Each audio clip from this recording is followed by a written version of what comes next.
Welcome to the WDW Reflections Podcast. Here, we'd love to talk about the Walt Disney World Resort, the way we remember it, how it's changed, and why we still enjoy visiting the most magical place on Earth. So come with us on a podcast journey as we reflect on the WDW Reflections Podcast. All right, so I think it's time for the big reveal. Ron, you and I are about to find out what this episode's going to be. So, Tony, I'm assuming you're ready. You're the guy this week. You're the writer. So, I hope I'm ready. Ron, are you ready to reflect on whatever Tony's got for us today? I am. I'm a little bit excited to see what we're going to talk about today. Well, I hope you guys have even seen this. Ron, it's possible that you haven't, because we're going to talk today about a lost attraction that some of you might not even have heard of before, since it's only ran for about 8 years in the late 90s and early 2000s at the Magic Kingdom. And it was a little stage show that could be seen over in the Fantasyland Theater over at Magic Kingdom. And it featured colorful multimedia sets, advanced puppetry, and a live costume character whose mouth moved as they spoke. And then the show itself is based on what became one of Disney's most successful animated movies of all time, which it claimed the title of being the most successful anything of all time for many years, until maybe Frozen in the late 2000s. And so I'm talking, of course, about Disney's The Lion King. And there have been so many iterations of the movie's story and characters throughout the Disney theme parks over the years. But today, I'm just going to focus on one lost attraction that I have fond memories of, and that is the aptly named The Legend of the Lion King. I did see this several times, and this was probably, correct me if I'm wrong, I'm just going to throw out dates here, but it's probably mid-90s, maybe yes. 94, 95? Yes. Mm-hmm. Yeah, so I was never there at that point. It ran till about 2002, so right before. So our first trip, Mickey's Field of Magic, had just opened. Oh, okay. All right. Yeah. So it had just been replaced. But before we dive into that show, it's impossible to talk about it without looking at the phenomenon that was and still continues to be this Disney's The Lion King. The Lion King started life in 1991 as a pitch for an animated movie called The King of the Jungle. It was conceived by Jeffrey Katzenberg, Roy Disney, and Peter Schneider, who was head of animation at the time, along with Charles Fink. And the idea was to have a story set in Africa with elements of age and death and life experiences kind of presented through the eyes of the animal kingdom. And this was to be the first Disney animated feature that was going to be based upon original source material. Previous to this, it was always based on a book or some kind of story. And this time they just came up with it on their own, based on obviously things that inspired them. Katzenberg invited Tim Rice, who was a famous Broadway and West End songwriter. He wrote Evita and Jesus Christ Superstar and those kind of shows. And he also wrote some of the material for Aladdin with Alan Menken. And he was supposed to write the songs. But Menken wasn't available for The Lion King, and they asked Tim who he would want to write the music with. And he said, well, what about Elton John? Thinking that they'd never get him. And of course, we know that the result was that they did. And it resulted in some of the best songs that in the Disney catalog. Film composer Hans Zimmer was later brought in to add extra weight to the creation of the underscore of the film. So after 3 years and thousands of rewrites, including 18 different versions of Can You Feel the Love Tonight alone, the score was completed, and it was so successful that 3 of those 5 songs featured in the movie were nominated for Academy Awards the following year, including Can You Feel the Love Tonight, Circle of Life, and Hakuna Matata.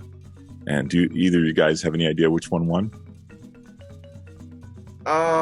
I don't know, but I'm just going to guess. I'm just throw a guess and probably go with the ballad. It's probably Can You Feel the Love Tonight? Yeah, that's what I would go with as well. It is. That was the one that won the award, and the film also won 4 Grammy Awards and so many international awards and acclaim, and it's just amazing how that little idea took off. And throughout the years of their developing the story, it went from being set in a jungle to being set on an African savanna, and it invoked the biblical tales of Moses, Joseph, and mostly Shakespeare's Hamlet.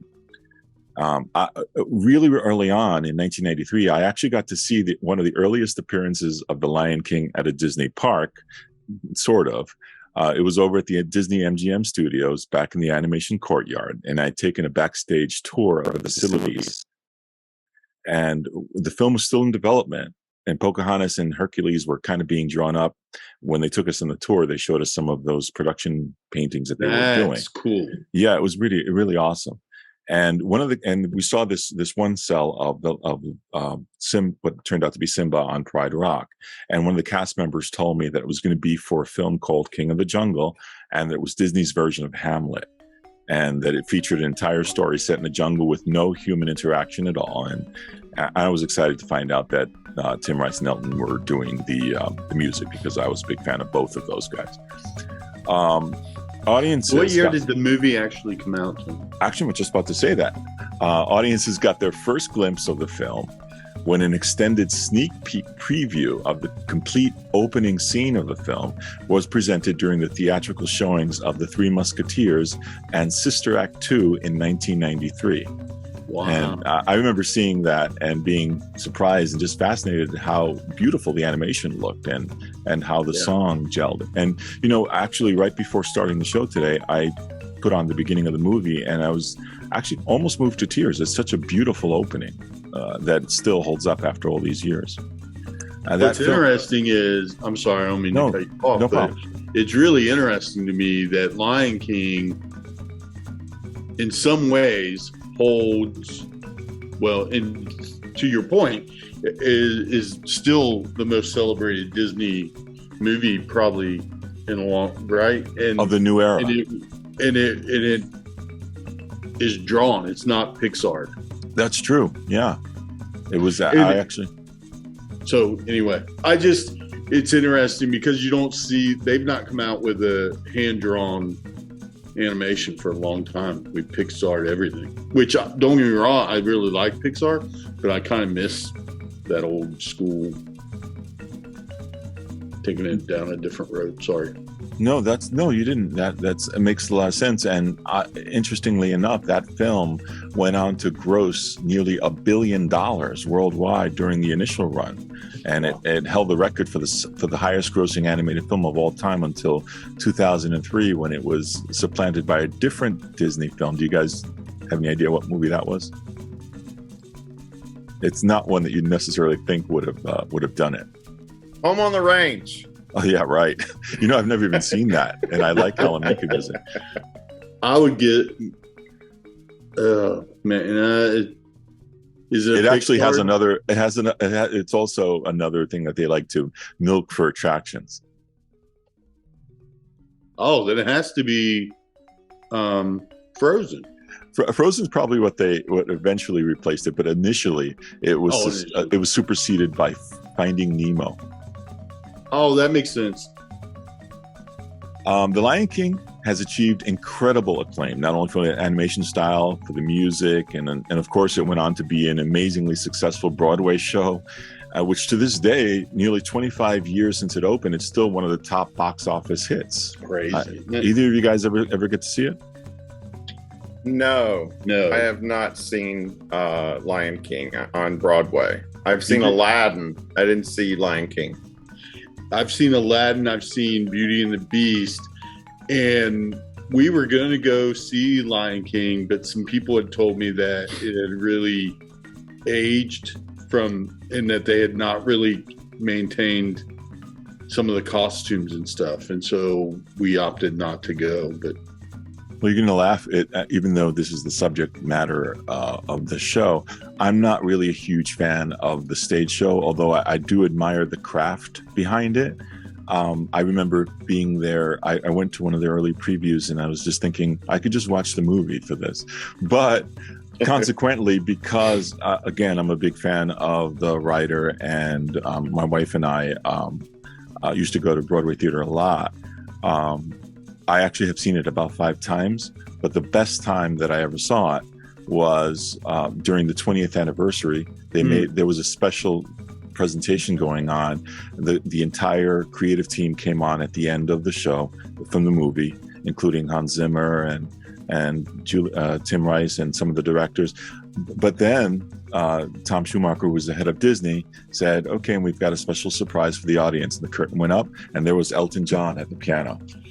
The live Elton John. And he performed. Wow. Yeah, I have a picture of it. I might share with you guys. He performed Circle of Life in front of us, which was awesome. And we had great seats, so it was like seeing an Elton John concert for a second there.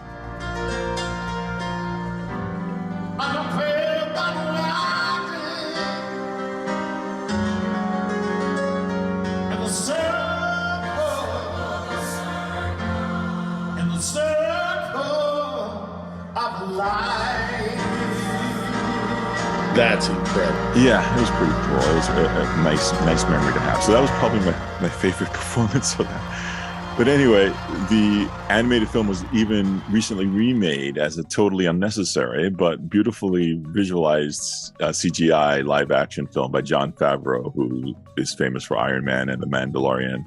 And it went on to break additional box office records, and it grossed, surprisingly to me, it grossed an additional $1.2 billion. And it took the crown back from Frozen. Look for part 2 of our reflections on the legend of the Lion King to hear more about the history of the Lost Attraction and how the movie has impacted Walt Disney Parks and Attractions over the years. Listen to the complete show at wdwreflectionspodcast.com or on your favorite podcast service.